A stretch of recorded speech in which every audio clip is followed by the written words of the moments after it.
Danas obilježavamo jedan poseban dan. Danas je Dan planeta Zemlje.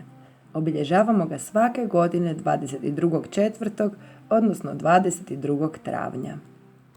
Naš planet dio je sunčevog sustava, a to znači da on zajedno sa ovih ostalih 7 planeta kruži oko Sunca. Zato ga često zovemo treći kamenčić od Sunca. A poseban je baš za nas, baš zbog toga što na nijednom drugom planetu mi ne bismo mogli živjeti osim na Zemlji. Samo na Zemlji imamo sve uvjete za život. Osim što naš planet zovemo treći kamenčić od Sunca, zovemo ga i Majka Zemlja. A zašto? Zato što, kao što naša majka brine o nama, tako to čini i naš planet, čak i kada mi to ne vidimo i nismo toga svjesni. Naš planet ima svakakve ljepote. Krase ga mnoge prirodne ljepote, pa pođimo u šetnju planetom. Možda jesmo kod kuće, ali to ne znači da se ne možemo malo zabaviti. Pogledajte ove biljke. Osim biljaka, na našem planetu nalaze se i razne životinje. Neke od njih postaju i naši kućni ljubimci koji nas jako uveseljavaju. A osim životinja, na planeti se nalaze i ljudi.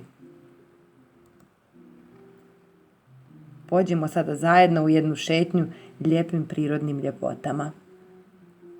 Pogledajte ovo jezero okruženo planinama. Ovdje vidimo jednu rijeku sa slapom i ovo lijepo nebo sa bijelim oblacima. Pogledajte ovo jezero. Ono je isto okruženo planinama koje su prekrivene snijegom, a pokraj njega se nalazi cvjetna livada. Pogledajte ovu šumu. Šume su nam jako važne. Zbog šuma imamo dovoljno kisika za disanje. Bez kisika ne bismo mogli disati.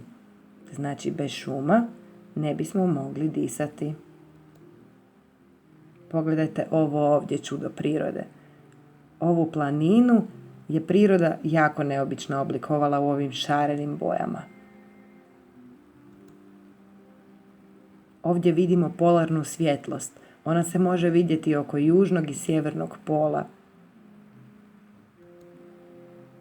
Osim prirodnih ljepota, neke ljepote na našoj planeti Zemlji napravili su i ljudi. Pa ovdje vidimo Kineski zid. Kineski zid je jako poznat. Ovdje možemo vidjeti jedne nastambe koje su ovako izgrađene na moru. Možda će netko od vas u životu posjetiti ova čudnovata mjesta koja vam prikazuje. Pogledajte ovaj ovdje grad na obali mora. Izgrađen je u stijenama. A ljudi su si dali truda pa su na ovoj litici izgradili jednu stazu. Ova staza je postala turistička atrakcija. Ljudi vole doći ovdje i vidjeti pogled s ove visoke litice. Ovdje vidimo jedan grad gdje su ljudi od raznih materijala napravili ove zgrade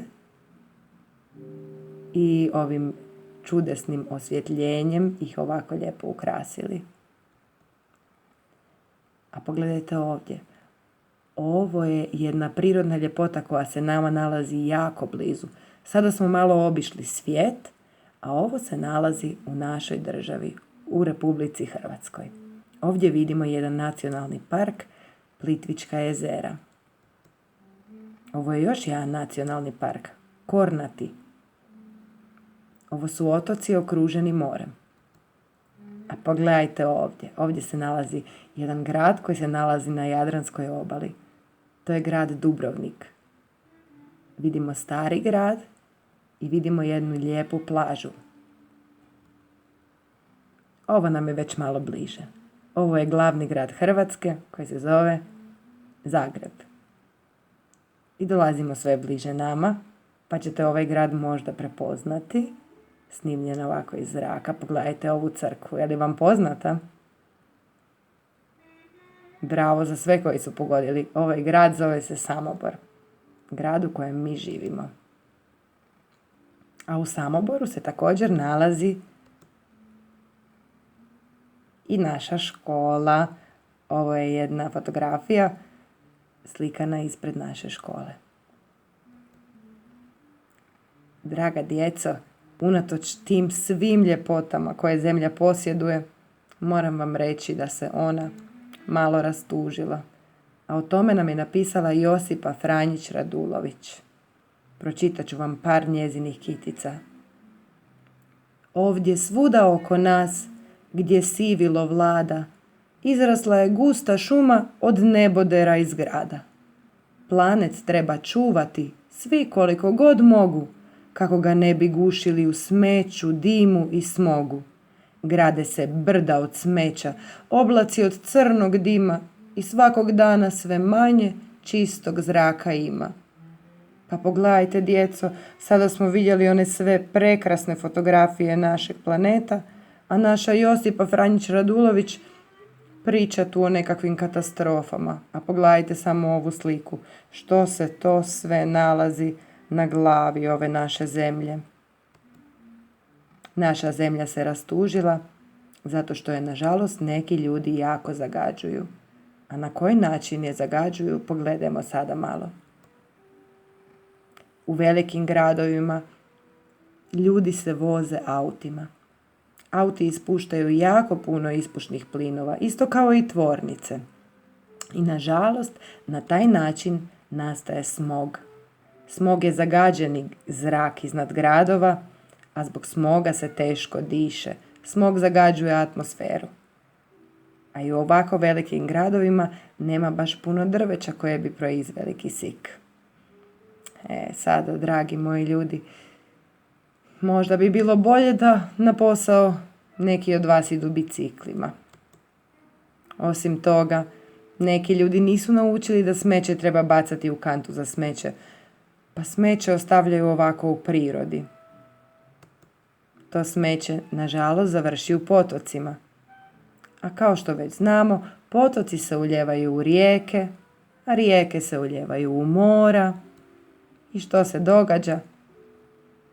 Mogla bi nas dočekati ovakva plaža. A što je nevjerojatno? Nevjerojatno je to da je zemlja cijela okružena morem. Na našem planetu ima više mora nego kopna. Pa i smeće koje nastane na jednom dijelu zemlje može tim morskim strujama doputovati do sasvim drugog dijela zemlje. Tako da smeće koje čovjek napravi na jednom dijelu može doputovati do drugog dijela zemlje. Na taj način se, nažalost, zagađuje ovaj naš planet.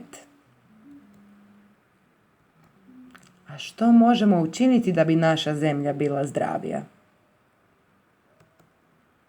Možemo dati sve od sebe i udružiti se, pa svojim mudrim glavicama osmisliti što više načina da očuvamo našu zemlju lijepom i čistom. A ja ću vam sada reći jednu stvar. Treba uvijek krenuti od sebe. Pa ćemo i mi krenuti od sebe. Krenut ćemo od svoga doma. Pazi na čistoću svojeg doma. Jer ako naučiš brinuti o svojem domu, onda ćeš znati brinuti i o svojem većem domu, a to je tvoj planet Zemlja. Razvrstavaj otpad. Pogledaj ovaj ovdje otpad.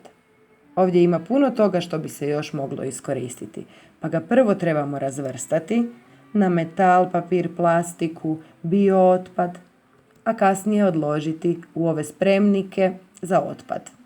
U plavi spremnik ide papir, u zeleni spremnik staklo, u ovaj crveni spremnik baterije, u žuti spremnik plastične boce i u ovaj posljednji spremnik idu limenke.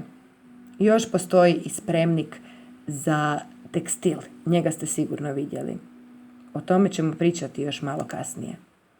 Smeće bacaju u kantu za smeće. To nam je svima jasno. To smo već svi naučili. Ovo je jedna važna stvar. Koristi platnenu vrećicu za kupovinu. Djeco, plastičnim vrećicama se jako zagađuje okoliš. jer u svakoj kupovini ljudi uzimaju novu plastičnu vrećicu. Pa samo kada bismo imali jednu platnenu vrećicu uz sebe, uvijek kada idemo u kupovinu, jako ćemo dobro napraviti našem planetu. Kupuj samo odjeću i obuću koja ti treba. Razmislite o ovome. Uđete li kada u dućan i poželite kupiti nešto samo zato jer je lijepo?